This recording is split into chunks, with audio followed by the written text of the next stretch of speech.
AMT, innovating, educating, changing lives.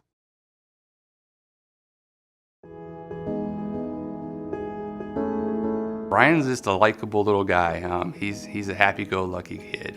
He's usually laughing or smiling whenever he meets somebody new. He usually gives them a smile, and then you can see the interaction, and then he just forms a special bond with people. He's just a great kid. He doesn't talk or anything like that, but I don't think he has to. I think just the way he looks at somebody and the way he smiles, he's communicating with them, so that's really nice. The nurses all like his eyes. They love his eyelashes. He just got a compliment today, so.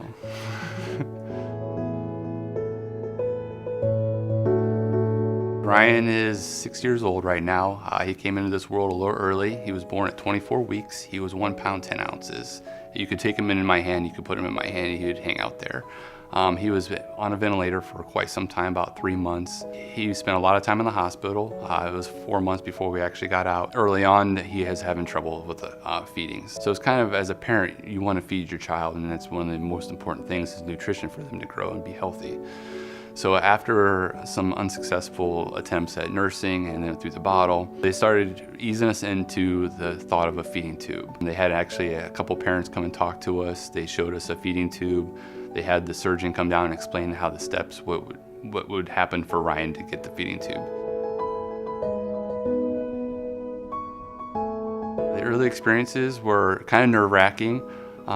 We had to show family and friends on how to feed Ryan, so there was a lot of questions, a lot of curiosity of what a feeding tube was. We as parents, we really didn't know what they were either, so there was a lot of going on YouTube and a lot of research on the internet of finding out what a feeding tube was and how to use it and if we were doing it the right way. We do get a lot of curiosity. They'll see the tube going in and they want to look at it. My daughter's friends are always curious about it and stuff like that, but it's simple to explain to them that's where Ryan gets his food. It's like a straw for him. The biggest thing is you can tell another parent that it's okay, it's not going to be that bad. While it might look horrible at first, it's a blessing for a child with a lot of medical complications. It's a way to get nutrition. They're going to get enough nutrition. They're going to get their medicines that they need.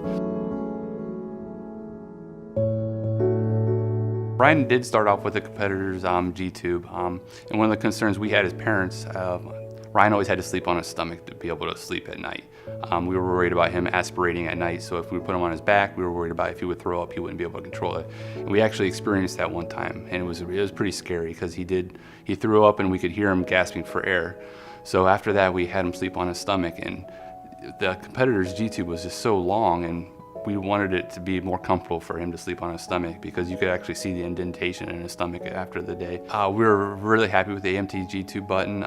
It's low profile, it's easy to hook up to. When we do take it out and switch out the G-tube, it's nice. They actually provide a stylet that you put through the G-tube to insert it, so that's very helpful. The competitor that didn't have that, and we were always worried about getting it so it didn't bend, and it's very grateful to have that now.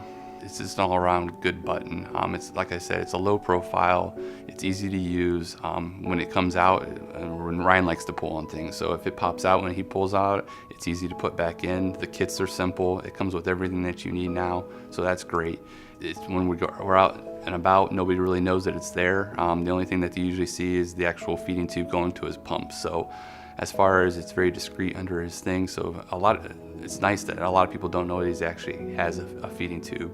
To look at him, you would think he's a typical kid. We go to restaurants and something like that, they're always asking for a menu for Ryan. I mean, they don't know that he has a feeding tube, so it's very nice. It's just a good fit for him. That's all I can say. I really say it's just a good fit for him. A typical day for Ryan, right now it's summertime, so he spends a lot of time with his family. We go to the parks. He loves swimming, he loves the water, so we do a lot of water.